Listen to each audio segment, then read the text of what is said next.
Senador Suplicy, eu poderia vir hoje à tribuna falar sobre o fim do voto secreto, e demoradamente. É um assunto que eu já fiz outras vezes. Fui designado relator desta proposta de emenda constitucional aprovada na Câmara dos Deputados ontem. Já fui relator aqui da PEC número 20, de autoria do senador, tendo como primeiro signatário o senador Paulo Paim.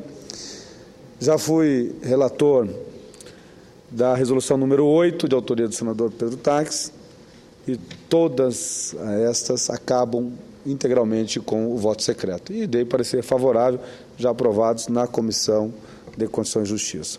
Agora, designado a ser relator também dessa proposta. Eu entendo que nós estamos num ponto da democracia que não precisamos mais de voto secreto. Eu sei que há o temor de uma perseguição, mesmo que implícita e não explícita, por uma autoridade que venha a ser sabatinada em uma das comissões desse Senado e submetido a voto pelo plenário, e alguém que vote contra. É normal, nós podemos olhar nos painéis das votações aqui das autoridades, sempre tem votos contras, inclusive em alguns casos recusando. E há esse temor de que poderia, eventualmente, se sentir perseguido, mesmo que implicitamente, na eleição ou na escolha de um ministro supremo, do Procurador-Geral da República, do fim ou de derrubar um veto. Mas eu acho que nós já estamos num estágio da democracia consolidada a tal ponto que podemos abrir por completo. No entanto, nós vamos ter que analisar se há um consenso para votar uma proposta de emenda constitucional no plenário do Senado Federal. Precisa de 3/5 dos senhores e das senhoras senadoras.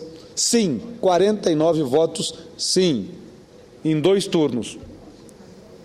Eu tenho acompanhado o posicionamento dos senadores e tenho preocupação de que se 100% dessa PEC tem consenso. Acredito que não.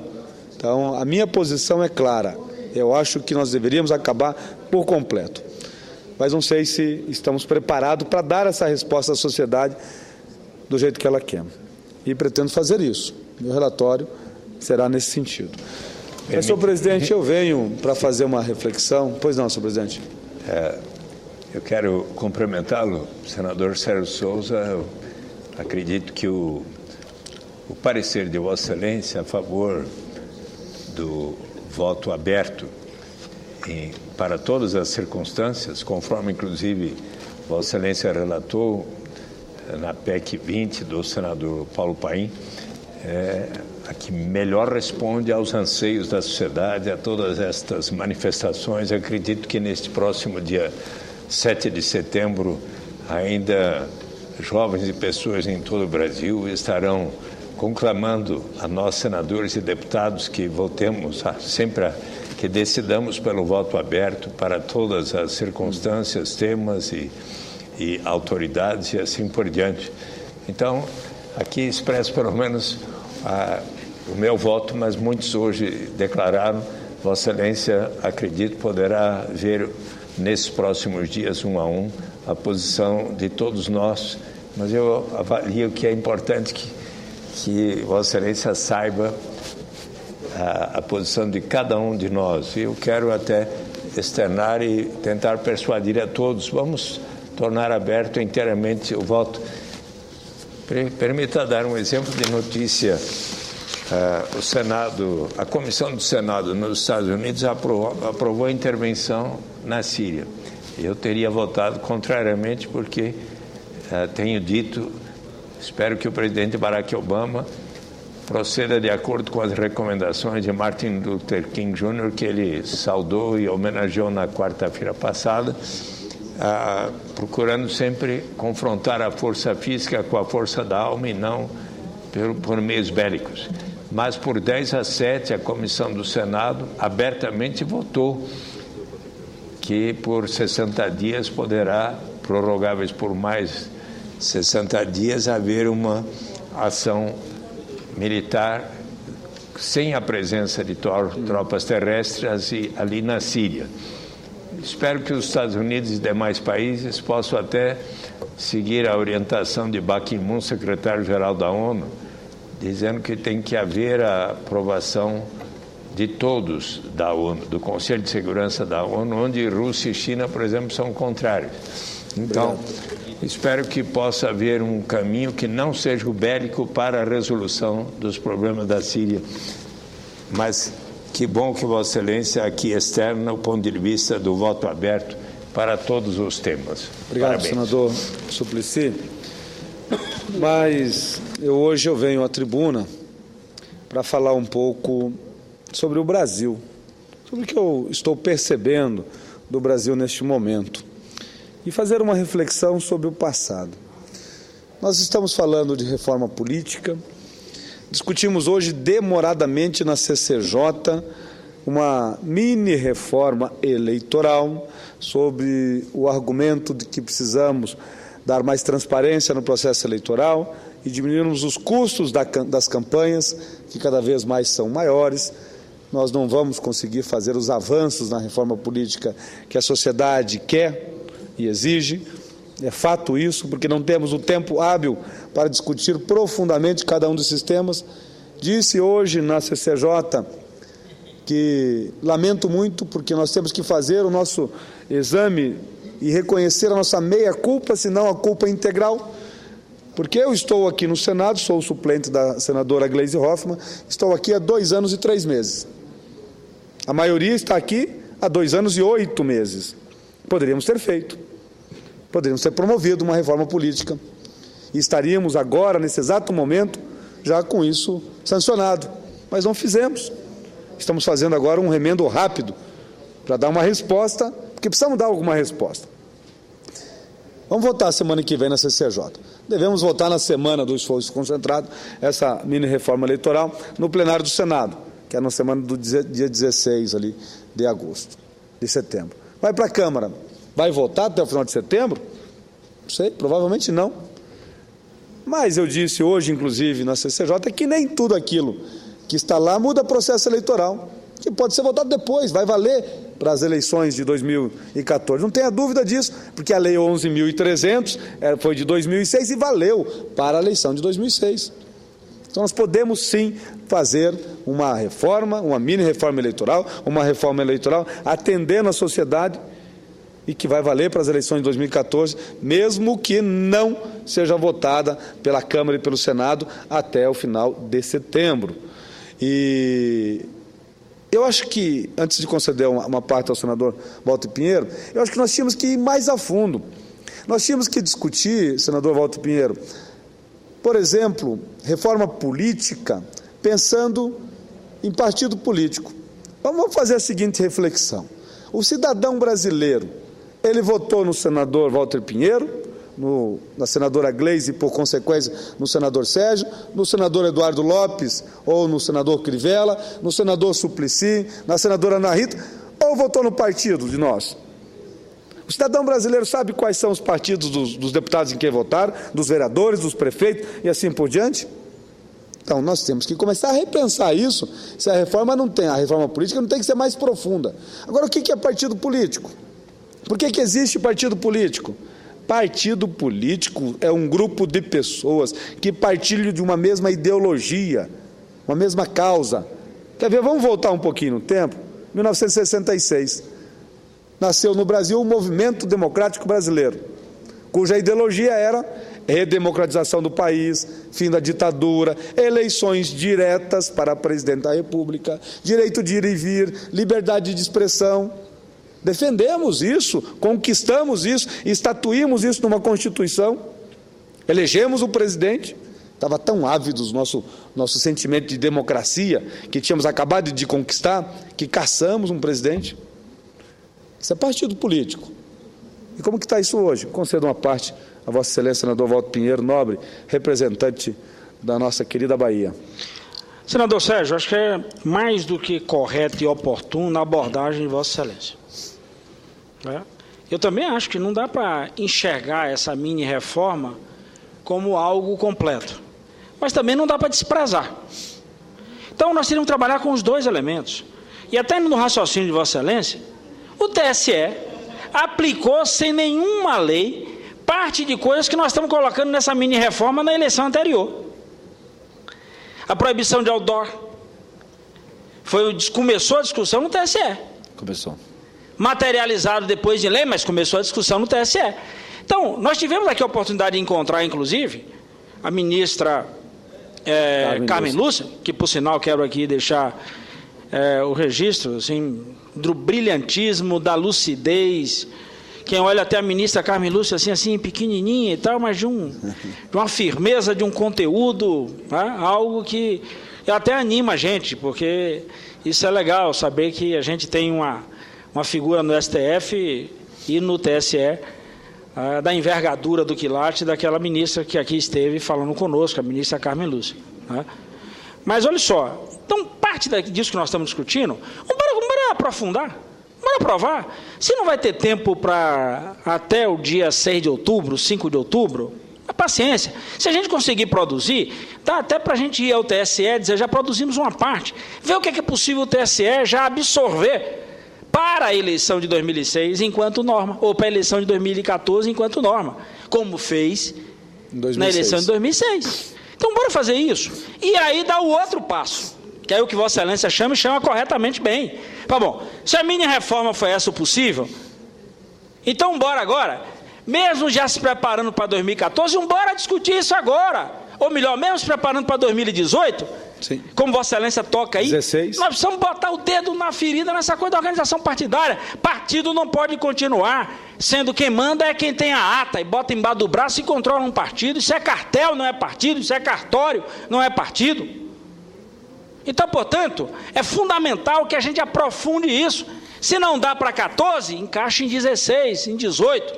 Mas se a gente ficar esperando 16 chegar, aí nós vamos discutir a mesma coisa, senador Sérgio. Está em cima da hora, não vai dar. Está em cima da hora por isso que faltou coragem para cortar na própria carne, para botar o dedo nessa ferida da reforma política. Então é fundamental fazer isso. Então dá para a gente fazer, não podemos perder a oportunidade. Ir ao encontro, inclusive, de clamor da sociedade. Esse é o momento ideal para a gente pegar e aprofundar esse debate. Financiamento nas campanhas, fim de cabo eleitoral, que eu estou convencido que esse negócio tem que acabar. Contratação não é fim de cabo eleitoral, isso é contratação, isso é compra de voto legalizada. Tem que acabar isso. Então, portanto, bora aprofundar e aí dar um outro passo importante. A gente não pode perder a oportunidade de sacramentar aqui o voto aberto. Voto salame, em fatia, aí é coisa para padaria, com todo respeito à padaria. Não dá. Vamos sacramentar o voto aberto. A nossa PEC está aqui, a PEC 20. Poderia ter sido votada. A da Câmara foi votada primeiro, que é de 2001. A PEC do Fleury, senador Sérgio, é de 2001. E já tinha sido votada no primeiro turno. Estava dormitando, como diz o outro. Então, dormitando ali, agora é só a gente pegar e votar. Então, bora fazer isso e completar a obra. Sacramenta, voto aberto para tudo e prepara a caminhada para a reforma política nessa linha de raciocínio que Vossa Excelência está colocando. Senador Walter, veja só quantos temas importantes nós estamos tratando. O Congresso Nacional, ele faz uma lei e mexe na legislação diariamente que muda o convívio das pessoas em sociedade. E veja só a importância que nós temos de eleger os nossos representantes. De todos aqueles que vêm para o Congresso Nacional, inclusive aqueles que detêm o mandato no Poder Executivo. Veja a importância do voto. Nós temos que refletir um pouco sobre isso. Porque quando eu cheguei ao Senado Federal, em junho de 2011, nós estávamos aqui num esforço concentrado para analisar dezenas de projetos de lei da reforma política. A maioria, inclusive, de iniciativa do presidente Sarney. Com comissão especial. Alguns votados, está na Câmara, não votou, alguns não votamos aqui, e agora estamos de novo. Aí, naquele momento, eu empolgado que sou, e não fui membro da CCJ, sou somente agora, não fui naquele primeiro biênio, mas sou eleitoralista, sou advogado. Eu falei, eu quero participar desse debate. Eu ia para as reuniões da CCJ, todas elas. Aí um dia, conversando com um colega, ele falou, Sérgio, não vai acontecer. Falei, mas como que não vai acontecer? Eu estou vendo aqui, está acontecendo. Falei, não, eu fiz uma reunião no meu gabinete para tratar desse assunto. Todos empolgados, um cidadão assessor que já trabalha no Senado há décadas, o mais idoso lá da minha assessoria, não deu palpite, mas quem mais entende. Aí eu indaguei a ele, mas por que você não manifestou? Não, mas eu estou aqui há décadas, eu já vi isso todo início de legislatura.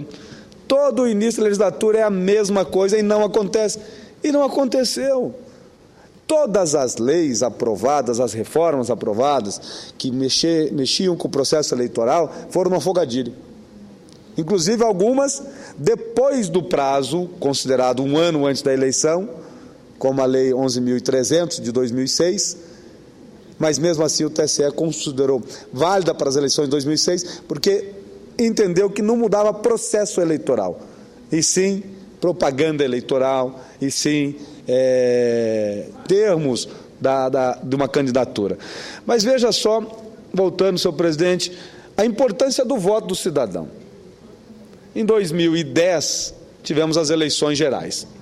No início de 2011, meses depois das eleições gerais, onde se escolheu deputados, senadores, deputados estaduais, deputados federais, escolheu-se governadores, presidente da República, mas meses depois se perguntou numa pesquisa nacional, em quem você votou para deputado federal ou estadual? 80% da população brasileira não lembrava mais. Mas não lembrava por quê?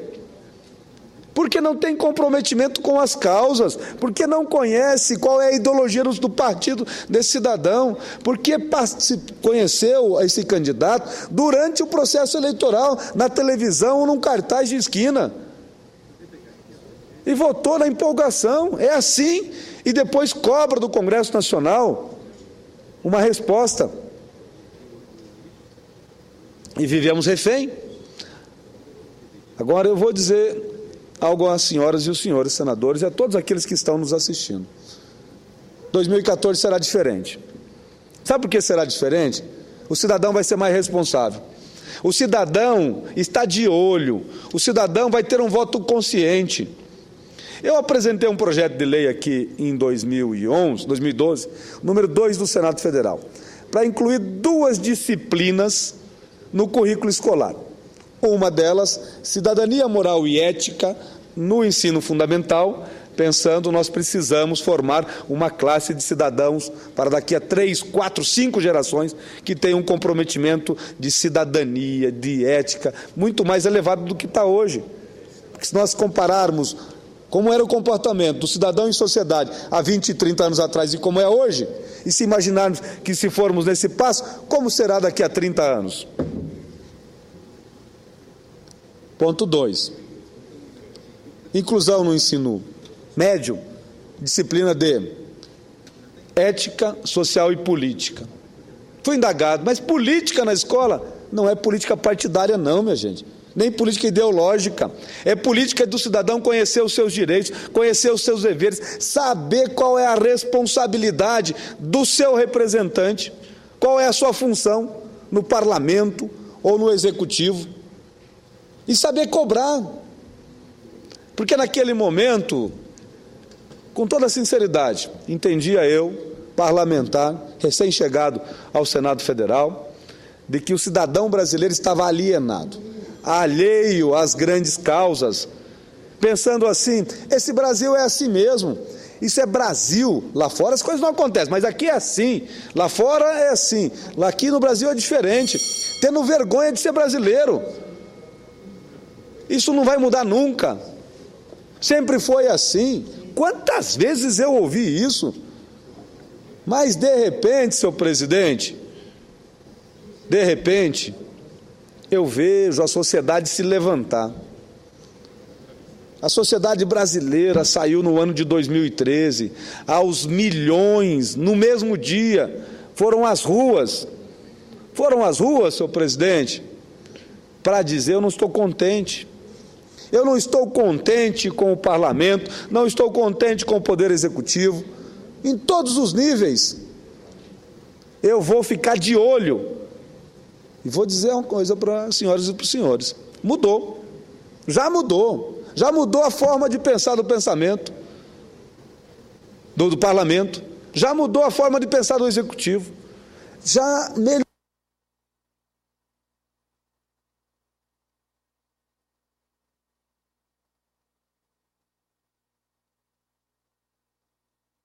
Gente, podemos melhorar mais. Sabe por quê? Porque o cidadão vai votar consciente em 2014. E por isso que nós temos que criar uma regra eleitoral que permita ao cidadão conhecer as propostas, não o número e a imagem do candidato. Ele tem que conhecer o que pensa o candidato, o que ele pretende fazer. Você sabe qual que é a diferença entre o público e o privado? Na vida privada nós podemos fazer tudo aquilo que nós quisermos. Na vida pública, só o que a lei permite. Quer ver como o sistema é perfeito? Nós somos eleitos em cima de uma plataforma partidária. O partido político está lá escrito no seu estatuto, tem que ter uma função programática, uma ideologia. Em cima dessa ideologia, eu, candidato a algum cargo executivo, escrevo a minha proposta de governo, chamado plano de governo, ofereço essa proposta à população, entrego de casa em casa na cidade, enquanto candidato a prefeito, entrego na cidade inteira, enquanto candidato a governador, a presidente, falo nos programas de rádio e televisão, dizendo que a minha proposta para o Estado, para a União, para o município é esta. Coloco isso na forma de revista, de jornal, entrego. Mas a diferença entre o público e o privado é que só vale no privado aquilo que a lei permitir. Então eu submeto isso ao crivo do eleitor. O eleitor deve escolher a melhor proposta. A melhor proposta. Como é que ele vai saber a melhor proposta se ele só ficou com a ideia fixa do número e do nome? Porque partido político hoje é isso, é uma sigla partidária e um número. Não tem mais ideologia. Por isso a reforma é importante. Mas escolhendo aquele cidadão para ser o prefeito, o governador ou o presidente da República, este cidadão ele tem que mandar ao Congresso Nacional a sua proposta de campanha que foi sabatinada nas urnas e manda à Assembleia Legislativa, ao Congresso Nacional, às câmaras de vereadores, manda essa proposta que foi sabatinada nas urnas. E nós chamamos o que aqui? PPA, Plano Plurianual, que vale por 4 anos. Por que 4 anos? Porque é o período do mandato. Ultrapassa um ano no mandato sequente, justamente para que não haja paralisação das obras, haja sequenciamento. É inteligente, o sistema é perfeito, mas na prática isso não está funcionando, porque as pessoas nem lembram mais qual que era a proposta do cidadão, mas em 2014 vai ser diferente. Eu acredito que o cidadão vai estar muito mais consciente. Para minha alegria, aquilo que eu pensava no projeto de lei número 2 do Senado, que já foi aprovado aqui nessa casa, que está lá na Câmara dos Deputados hoje, eu estava errado, do ponto de vista que a sociedade brasileira estava alheia às grandes causas, porque a sociedade se levantou, e a sociedade veio às ruas, através das redes sociais, pelos meios que lhe foi possível, e disse o que ela quer, disse como ela quer o Brasil. Ela quer um Brasil mais justo, quer um Brasil mais barato, quer um Brasil mais igual, quer um Brasil para os brasileiros. E é isso, senhor presidente, a reflexão que eu faço. Nós vamos fazer um remendo aqui do ponto de vista de reforma eleitoral, que vai valer para as eleições de 2014. Espero que esta mini-reforma chamada seja em favor de nós darmos a oportunidade do cidadão escolher o melhor candidato, escolher aquele que vai ser o melhor representante em 2014. Mas nós não podemos deixar de fazermos uma reforma profunda na reforma política, refletindo a questão da existência e da necessidade e da forma de apresentação de um partido político, discutindo unificação de eleições, discutindo obrigatoriedade de voto. Nós temos que também atacar esses pontos mais profundos. Então, essa é a reflexão que faço hoje, senhor presidente, agradecendo a todos, desejando a todos uma boa noite.